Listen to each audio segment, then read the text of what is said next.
दोस्तों मैं फराज मलिक CAA और NRC को लेकर गृह मंत्रालय से कुछ खबर आ रही है वही आपके सामने रखने वाला हूं। जिस तरह इस वक्त किसानों का आंदोलन चल रहा है, ठीक इसी तरह 2019 में CAA और NRC के खिलाफ आंदोलन चल रहा था दिल्ली में। दिल्ली ही क्या, देश के और भी शहरों में CAA और NRC को लेकर प्रदर्शन किए जा रहे थे। कोरोना आ गया, उसके बाद वो प्रदर्शन खत्म हो गया। अगर शायद कोरोना नहीं आया होता तो वो प्रदर्शन इतनी जल्दी खत्म नहीं हुआ होता। CAA और NRC का आंदोलन तो खत्म हो गया, लेकिन ये कानून अभी भी खत्म नहीं हुआ है CAA और NRC का। अब जब किसान आंदोलन चल रहा है तो इस किसान आंदोलन के बीच बीच में कभी सरकार को, कभी सरकार के किसी नेता लोगों को या फिर हमारे देश के आम लोगों को अक्सर CAA और NRC की याद आती रहती है। इसका जिक्र होता रहता है किसान आंदोलन के दौरान। तो इसी को लेकर गृह मंत्रालय ने कुछ कहा है, वो आपको बताते हैं। लेकिन इससे पहले एक चीज और आपको बता दें कि किसान आंदोलन को लेकर इस वक्त सरकार जो अपनी जिद पर अड़ी हुई है, तो उसके नेताओं की तरफ से भी रोजाना कुछ न कुछ बयान किसान आंदोलन को लेकर आते रहते हैं। ऐसे ही एक बयान आया है, बीजेपी के एक नेता हैं डॉक्टर नरोत्तम मिश्रा। इन्होंने कहा कि किसानों का धरना कोई जन आंदोलन नहीं, टुकड़े टुकड़े गैंग का एक ऐसा प्रयोग है जो सफल हो जाए तो इसके बाद गैंग CAA अनुच्छेद 370 और राम मंदिर के मुद्दे पर भी दबाव बनाने का रास्ता खोल सके।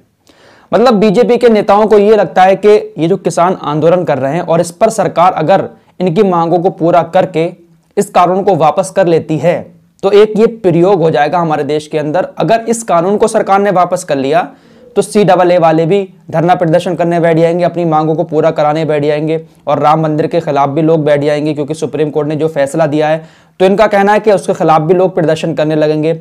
370 के खिलाफ भी जो कश्मीर में धारा लगा हटाई गई है उसके खिलाफ भी लोग प्रदर्शन करने लगेंगे। तो इनका कहना है कि ये टुकड़े टुकड़े गैंग का सिर्फ एक प्रयोग है।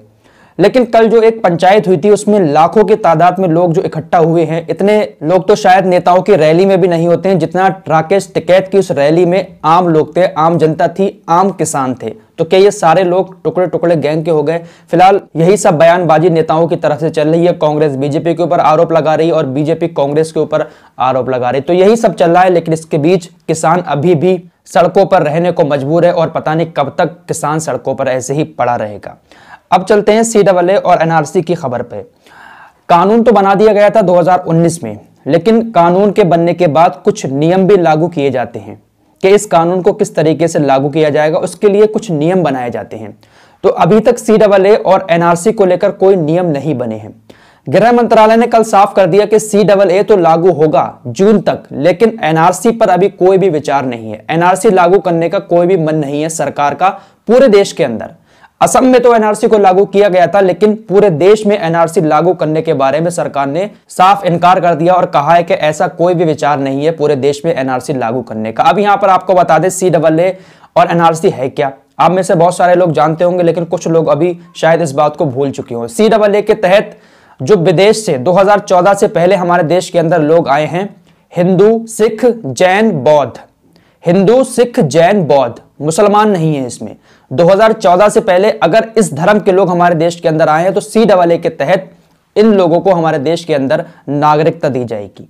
केंद्र सरकार ने इसमें मुसलमानों का नाम शामिल नहीं किया था, इसी को लेकर CAA के खिलाफ प्रदर्शन हुआ था। उसके बाद NRC आ गया था। NRC में यह कहा जा रहा था कि आपको अपने सारे डॉक्यूमेंट्स दिखाने पड़ेंगे, अगर आपके पास कोई भी डॉक्यूमेंट्स कम होता है तो शायद आपको देश छोड़ना पड़ सकता है। तो इसीलिए NRC के खिलाफ भी प्रदर्शन हुआ था। तो फिलहाल सरकार ने कह दिया है कि NRC पर कोई भी विचार नहीं कर रही है सरकार, ना ही NRC को लागू करने का कोई मन है सरकार का। लेकिन CAA कानून तो बन चुका है, लेकिन अब इसको किस तरीके से लागू करना है उसके लिए नियम बनाए जाएंगे। नियम बनाने के लिए लोकसभा समिति ने 9 अप्रैल तक का टाइम दिया है और राज्यसभा ने 9 जुलाई तक का टाइम दिया है। तो हो सकता है कि जुलाई या अगस्त में CAA कानून की प्रक्रिया हमारे देश के अंदर शुरू कर दी जाए। वैसे इससे किसी की नागरिकता जाएगी नहीं, जो लोग आए हैं 2014 से पहले उनको नागरिकता दी जाएगी, लेकिन इसमें मुसलमान शामिल नहीं होंगे। जो मुसलमान 2014 से पहले भारत के अंदर आए हैं उनको नागरिकता नहीं दी जाएगी, उनको लिस्ट से बाहर रखा जाएगा। गृह मंत्रालय ने साफ कर दिया कि देशव्यापी NRC लागू करने का अभी कोई फैसला नहीं लिया गया है। असम के अंदर आपको पता ही होगा, जब NRC लागू किया गया था तो पूरे देश के अंदर